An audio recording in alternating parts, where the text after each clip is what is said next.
magluluto naman tayo ng pansit palabok. Una, ilagay muna natin ang ating noodles sa tubig na mainit. Yan.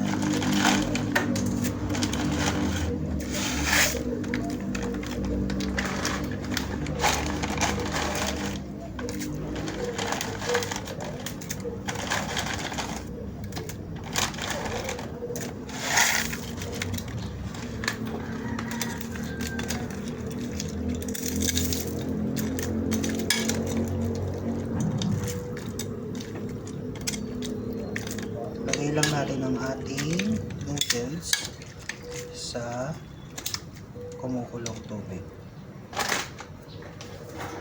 Tapos takpan na natin. Ayan.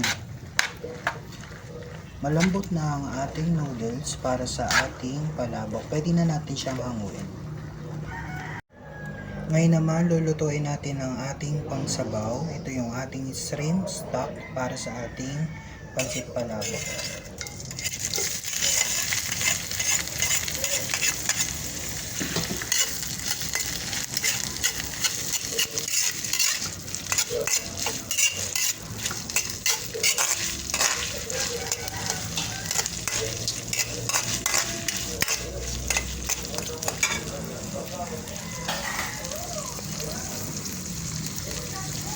Lagyan natin siya ng konting paminta.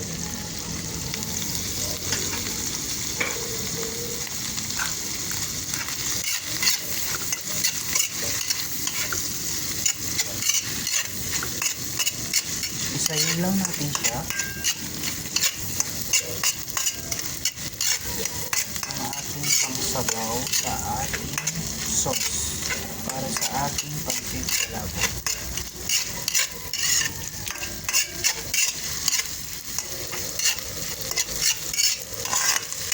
Yan, mabango siya. Sarap ng amoy.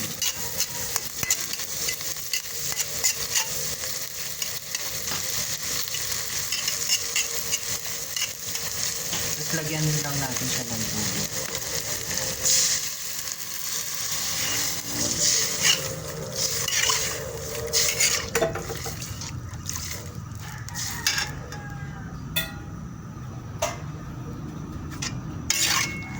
Pakuluin lang natin siya. Yan, okay na ang ating pangsabaw para sa ating sauce sa pansit palabok. Pwede na natin siyang salain.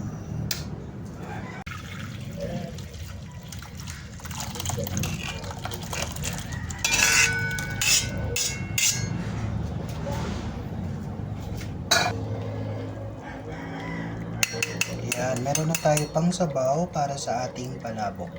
Natin ang ating mga toppings. So, una, lagyan lang natin ng konting mantika para sa ating hipon.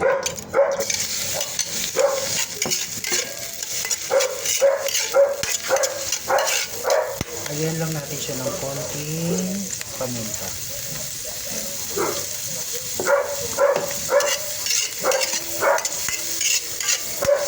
Tapos, konting asin.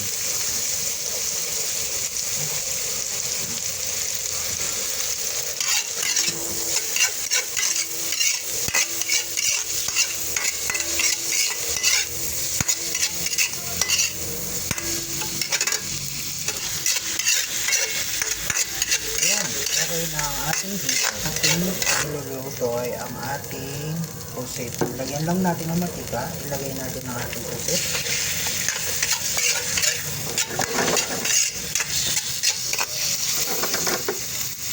Lagyan natin ng konting paminta.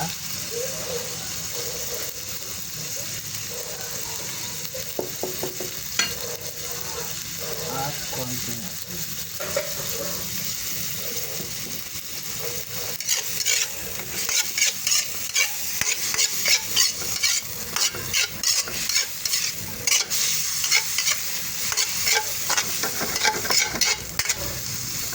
Isayin lang natin. Yan, i-dasanin natin ang ating pang-toppings na puset sa ating pansit palabok. Ngayon naman, lulutuin na natin ang ating sauce para sa ating palabok. Lagay natin ang ating aswete.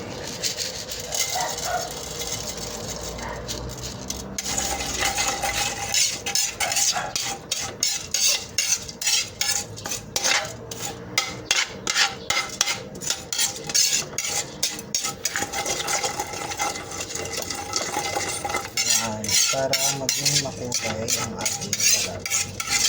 Natural aswete.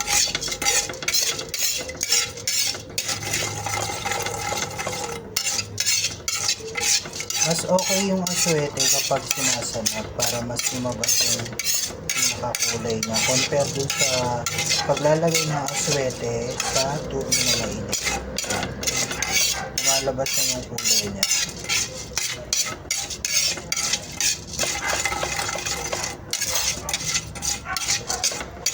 Lagyan pa natin ng mantika.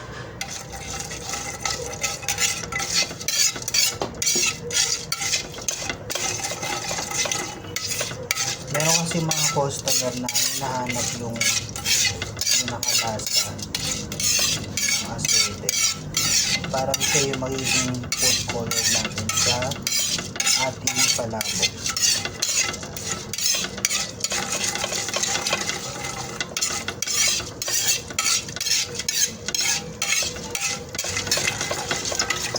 Yung nga palang aswete na to, it's galing dito lang sa likod namin, tanim. Tapos, hinimay para hindi na tayo bibili ng aswete. Yan, pwede na natin siyang hanguin. Kasi meron na siyang kulay. After natin alisin ang ating aswete, ilagay naman natin ang ating bawang.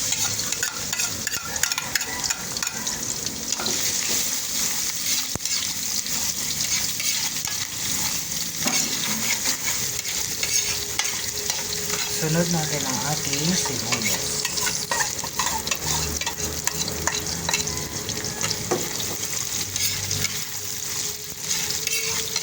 Isahin lang natin ang ating sibuyas at bawang.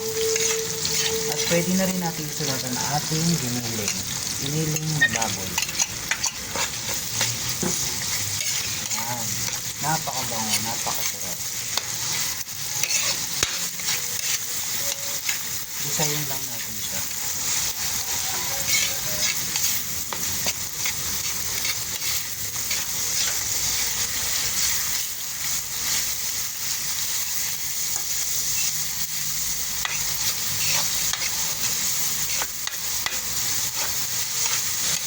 Ngayon naman, pwede na natin isunod ang ating dry peanut. Para mag-isa na rin natin siya.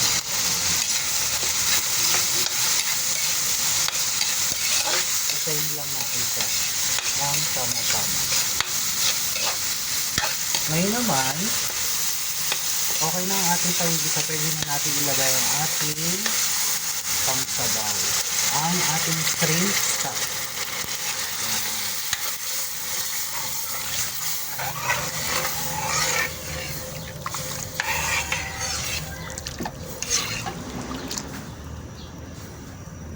Ngayon naman, ilagay natin ang ating 2 cubes ng shrimp cubes.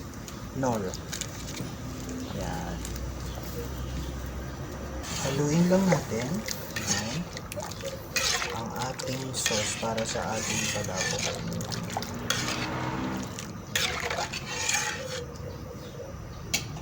Lagyan lang natin siya ng paminta para pampalasa.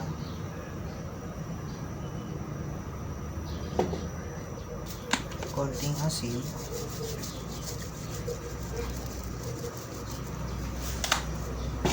At lagyan din natin ng patis, fish sauce. Yan. Para mas lalong sumarap. Ngayon naman, pwede na natin ilagay ang ating cornstarch, pagbalabot.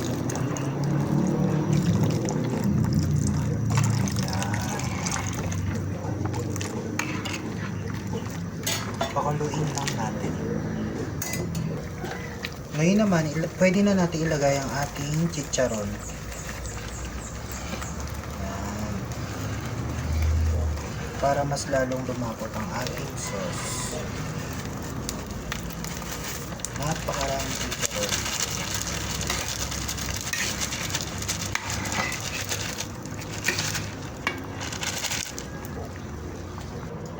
Check na natin ang ating sauce para sa ating palabok. Yan. Okay na siya. Malapot na rin siya. Ready na siya at pwede na siyang hamuin. Ngayon naman, pwede na natin ihalo ang ating noodles sa ating sauce.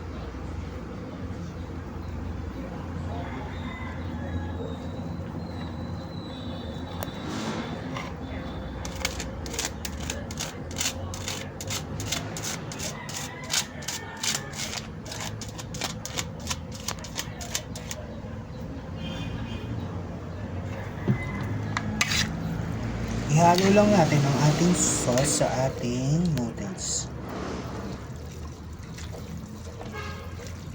para makagawa tayo ng pansit palabok. Yan, haluin lang natin siya.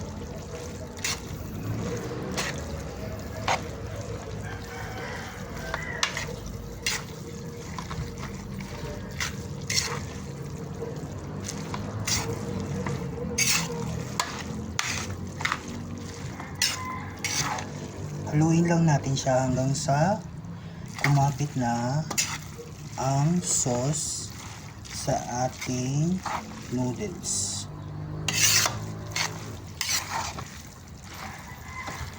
At pwede rin natin siyang dagdagan pa ng sauce. Dagdagan lang natin siya ng sauce para mas maging creamy pa siya. Yan.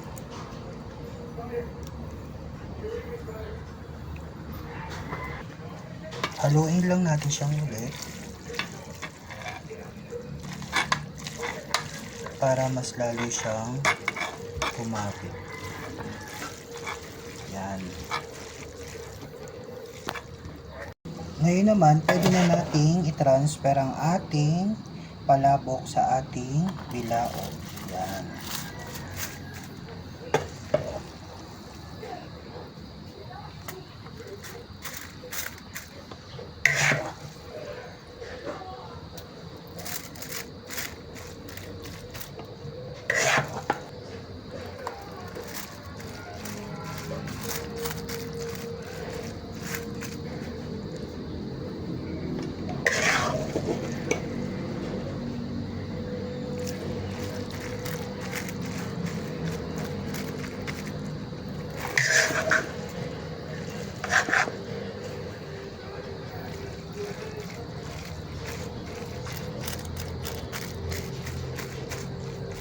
Ilagay lang natin ang ating palabok sa ating bilao.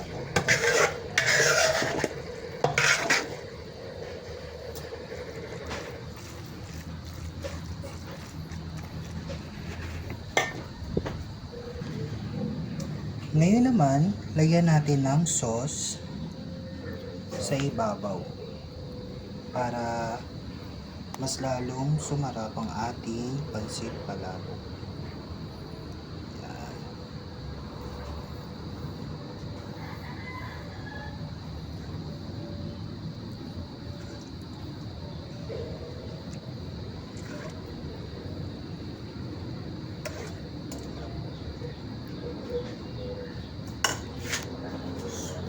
Ngayon naman, pwede na nating itoppings ang ating chicharon. Yan.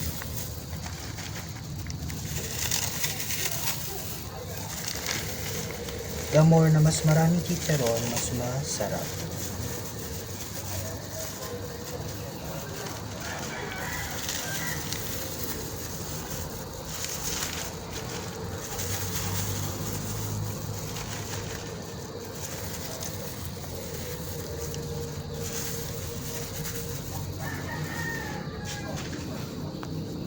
Sunod naman natin ang ating fried garlic.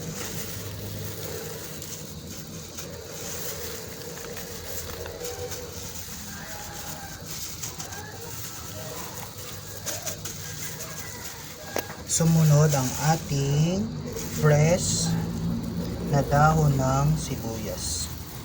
Yan. Para mas maganda at maging makulay ang ating pansit palabok.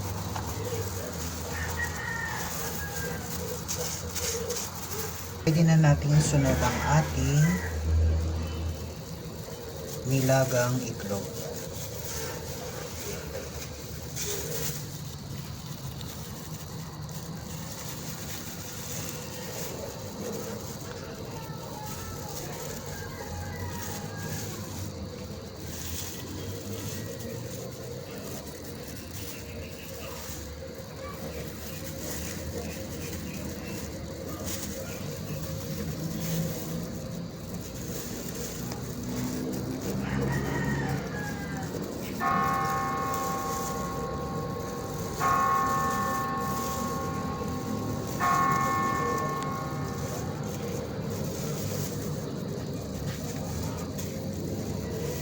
Yan, ilagay lang natin sa ibabaw ang ating nilagang.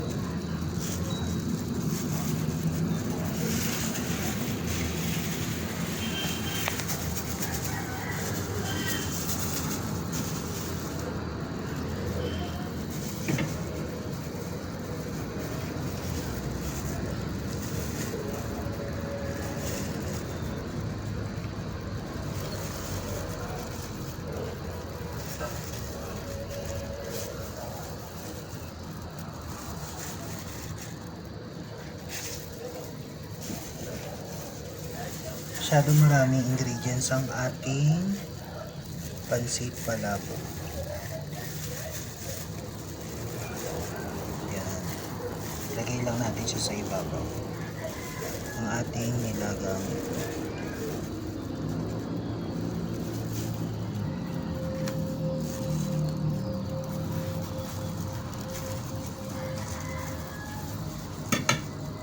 Tapos, pwede na rin natin itoppings ang ating nilutong puset sa ibabaw.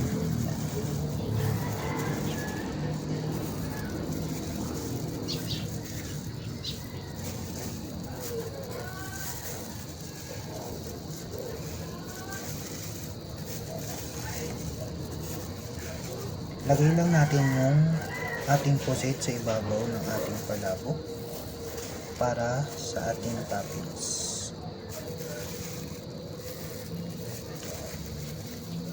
Sunod naman natin ang ating hipon.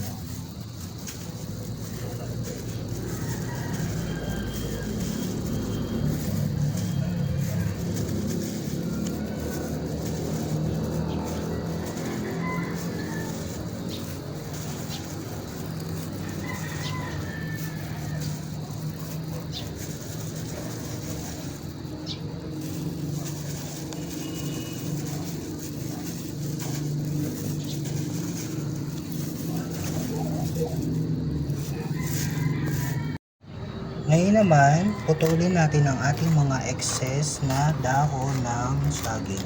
Yan. Bali, ang first layer natin is spoiled. Tapos sinunod lang natin yung second layer natin is yung fresh na dahon ng saging.